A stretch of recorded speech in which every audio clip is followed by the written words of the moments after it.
Bon, plus le temps passe et plus on s'approche de la fin de Bradley Barcola du côté du Paris Saint-Germain. Et encore une fois, on va en parler tranquillement dans cette vidéo parce que Barcola a, semble-t-il, fait ses adieux aux joueurs du PSG. Donc potentiellement, le transfert pourrait arriver dans les prochains jours. Bref, salut à tous les gars, c'est Aziel. Aujourd'hui, on se retrouve pour une nouvelle vidéo. On va parler de l'actualité du PSG en se concentrant encore une fois sur le dossier Barcola. On en a énormément parlé sur les dernières semaines. Logique, c'est le gros dossier niveau départ côté PSG. Et c'est quand même un départ qui est très important, encore une fois, je le rappelle. Même si, franchement, à ma surprise, parce que moi, je ne m'attendais pas à ce que Barcola ait autant de défiance vis-à-vis quand même de pas mal de Parisiens. Je dis pas tous, mais pas mal de Parisiens. J'en ai vu dans mes commentaires, j'en vois aussi sur les réseaux. Où en gros, t'en as beaucoup qui sont en mode, bah Barcola, il veut se casser, on s'en fout, casse-toi. En mode, tu sais, il a rien apporté, c'est pas un joueur important. Ouais, moi j'ai déjà expliqué. Moi, il n'y a pas de problème, je suis pas en train de vous dire que le départ de Bradley, d'un coup, le PSG va devenir nul et tout, pas du tout. Le Bradley, oui, c'était le 4e attaquant, effectivement, c'était un joueur de rotation dans les grands rendez-vous, il n'était pas titulaire lors des 2 finales de Ligue des Champions et pourtant on les a gagnés, tout ça, il n'y a pas de problème. Mais malgré tout, il faut pas minimiser l'impact qu'avait un Bradley Barcola dans cette équipe, au quotidien, à l'entraînement, dans les matchs de Ligue 1, dans ses rentrées, même vis-à-vis de la concurrence. En fait, Bradley Barcola, certes, c'était le 4e, mais c'était aussi à des moments celui qui, par des prestations en Ligue 1, en Ligue des Champions, poussait et a permis à un Désiré Doué, à un Guevara de garder aussi à des moments la tête haute. Pourquoi Guevara et Désiré Doué, d'un coup, ils ont autant pété le feu sur la fin de la saison? Bah, c'est parce que lors du 8e de Ligue des Champions face à Chelsea, le titulaire avec Dembélé, c'est Barcola. Et Guevara, il est sur le banc sur le match aller, et Désiré Doué, il est sur le banc sur le match retour. Et c'est Barcola qui fait aller-retour titulaire face à Chelsea avec Ousmane Dembélé. C'est pas Guevara, c'est pas Désiré Doué. Et oui, ça, il y en a beaucoup qui l'oublient, mais le 8e de finale de Ligue des Champions face à Chelsea, c'est Barcola qui est devant eux dans la rotation, qui est titulaire. Et ça, Barcola, j'ai l'impression lui-même l'a aussi oublié parce que bah, son envie de départ, elle est par rapport à ça, par rapport à son temps de jeu, par rapport à son rôle dans cette équipe. Et il a pas l'air d'avoir conscience que quand il était bon, il jouait. Et comme je l'ai rappelé dans ma vidéo d'hier, Warren Zaïre-Emery, qui est vu aussi pour beaucoup comme le 4e au milieu de terrain, derrière Fabian Ruiz, Vitinha et João Neves, Luis Enrique a eu un mot pour lui en finale de Ligue des Champions, parce qu'effectivement, voir Warren débuter sur le banc en finale de Ligue des Champions, c'était pas juste. Et Luis Enrique l'a dit. Ce que j'ai fait à Warren, c'est injuste, parce qu'il méritait d'être titulaire dans cette finales. Il n'a pas eu ces mots-là pour Barcola. Donc c'est-à-dire que dans la tête de Luis Enrique, il a estimé que Barcola ne méritait pas, par rapport à ses récentes prestations, il ne méritait pas d'être titulaire en finale de LDC face à Arsenal. Là où il n'a pas hésité à le mettre titulaire face à Chelsea en 8e de Ligue des Champions, devant un Guevara, devant un Doué, parce qu'à ce moment-là, il le méritait. Donc bref, on va parler de tout ça dans cette vidéo. Avant tout ça, du coup, n'hésitez pas à liker, à commenter, à partager et à vous abonner. Ça fait toujours plaisir, ça aide pour le développement de la chaîne. N'hésitez pas aussi à activer la cloche de notification, à booster les vidéos. Et nous, on va y aller dès maintenant pour parler un petit peu de tout ça. Donc, Barcola a-t-il fait ses adieux à ses coéquipiers selon vous?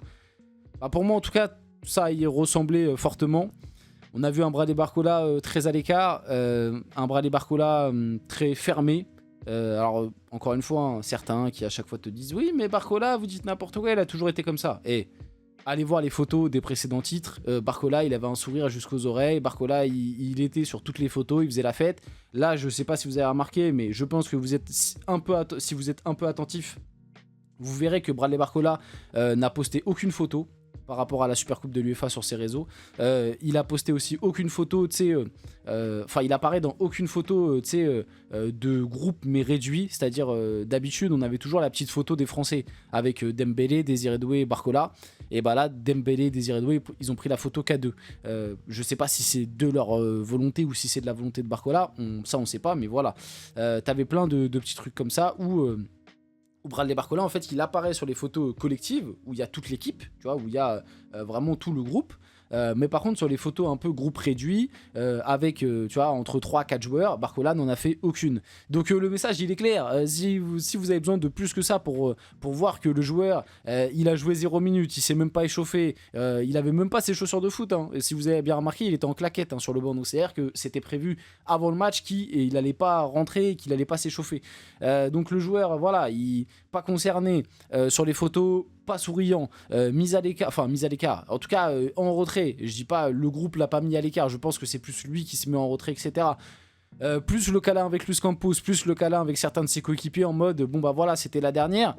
Voilà, le message il est clair, ça me paraît limpide, le joueur va partir, ou en tout cas a envie de partir. Maintenant, il y a quand même quelque chose qu'il faut dire, à l'heure actuelle, il est toujours sous contrat avec le PSG, il lui reste 2 ans de contrat. Pour l'instant, Liverpool et le PSG se sont toujours pas mis d'accord. À l'heure actuelle, il y a toujours une possibilité, même si je pense que le PSG ne le retiendra pas, mais il y a toujours une possibilité de le voir rester au PSG, dans le sens où si jamais Liverpool continue d'être dans la DA qu'ils sont actuellement, c'est-à-dire de proposer 100 millions et c'est tout, bah moi je pense que le PSG pour 100 millions ne le vendra pas. Moi je pense que le PSG aujourd'hui préfère garder le joueur et il fait une année, quitte à tant pis, à le considérer comme la 6ème rotation et que le joueur effectivement fasse une saison en demi-teinte parce qu'il aura la tête ailleurs, même si je pense qu'il restera professionnel. Je pense que le PSG aujourd'hui préfère faire ça et le vendre potentiellement l'année prochaine pour le même prix, ou à peu près le même prix, que de le vendre 100 millions entre guillemets au rabais par rapport à tous les achats qu'il y a eu lors de ce mercato, surtout que le PSG n'a pas besoin d'argent. C'est ça en fait aussi le truc que certains oublient, le PSG aujourd'hui ils ont pas besoin d'argent, c'est à dire que Barcola en vrai si on le vend 100 millions cet été ou qu'on le vend 70 l'été prochain, ça va rien changer hein. C'est ça que les Liverpool et les supporters de Liverpool ont du mal à comprendre. Barcola on peut le garder une année hein. Alors oui certes pour le club, pour lui et pour sa carrière, son évolution, c'est pas la meilleure des choses. Et je pense malgré tout quand tu vois la déclaration de Nasser, quand tu vois les réactions qu'il y a eu, je pense que le PSG quand même va essayer de lui simplifier la vie en acceptant une offre à la baisse. Je pense pas honnêtement, vu comment c'est parti, je pense pas que Barcola partira pour 160 comme c'était demandé de base.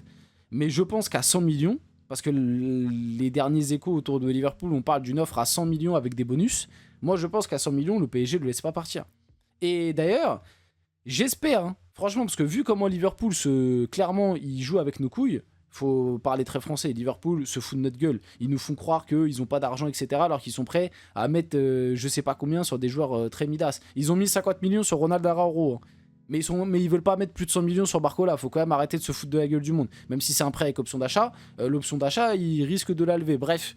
Donc Liverpool, ils se foutent de la gueule du monde. Donc moi, vous savez, ce que j'espère, parce que Bradley a pas envie de rester, donc j'espère qu'il partira. Mais moi, j'espère qu'il partira à Arsenal. J'espère vraiment qu'il partira à Arsenal, que Arsenal, eux, je pense, ils sont prêts à mettre le prix à peu près demandé par le PSG, parce que Arsenal était prêt à mettre cette somme-là sur Vini. Alors oui, Barcola, c'est pas Vini, mais ce que je veux dire par là, c'est qu'ils ont l'argent pour le mettre.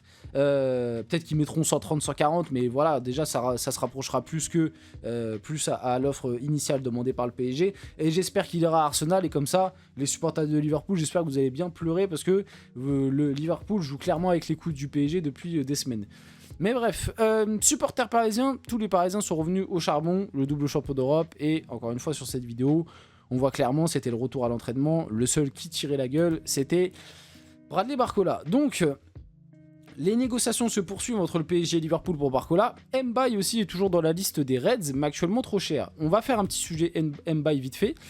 Et ça, encore une fois, c'est pour ça que j'espère vraiment que le joueur ira à Arsenal et qu'il s'épanouira à Arsenal.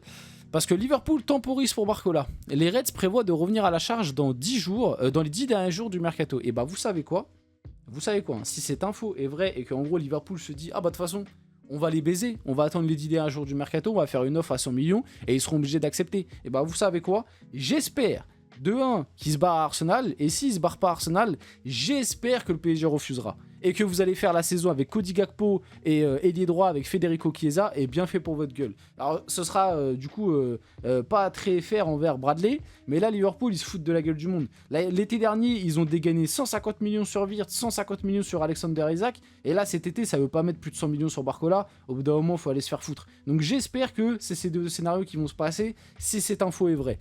Le PSG veut 50 millions pour lâcher Ibrahim Mbaye.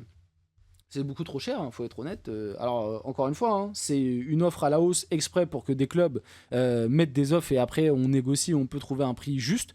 Moi, aujourd'hui, Mbaye autour de 30-35 millions, ce sera déjà, je trouve, très bien vendu. Le joueur a du talent, il n'y a pas de problème. Maintenant, le joueur, pour moi, il lui manque quand même certaines choses. Il y a des histoires extrasportives en plus. Franchement, si tu arrives à vendre 30 millions, déjà, pour moi, ce sera très bien. Et du coup, Liverpool est entré en contact avec Jorge Mendes pour discuter d'un transfert d'Ibrahim Mbaye. Néanmoins, les Reds ont jugé le coût de son transfert trop élevé. C'est sûr que si, effectivement, le PSG demande 50 millions sur Mbaye, Là, effectivement, par contre, je rejoins Liverpool. 50 millions sur Mbaye, je trouve ça trop cher. Franchement, autour de 30, 35, voire 40, déjà, ce sera une vente déjà de ouf. Si on arrive à vendre Mbaye 40 millions, pour moi, c'est déjà très bien. Et en plus, j'ai vu passer un truc, je sais pas si c'est vrai, on va finir la vidéo là-dessus. J'ai vu passer un truc comme quoi le PSG, en gros, avait discuté avec Liverpool et en gros, ils avaient dit, si vous voulez, on fait Barcola Mbaye pour 200 millions. Liverpool apparemment a refusé, mais si on avait réussi à vendre Barcola plus Mbaye pour 200 millions, honnêtement ça aurait été une très très bonne affaire, un très très bon deal. Mais bref, on arrive sur la fin de cette vidéo, j'espère que la vidéo vous a plu. Si c'est le cas, n'hésitez pas à liker, commenter, partager, vous abonner les gars, c'était Azial et on se retrouve très rapidement pour une prochaine vidéo.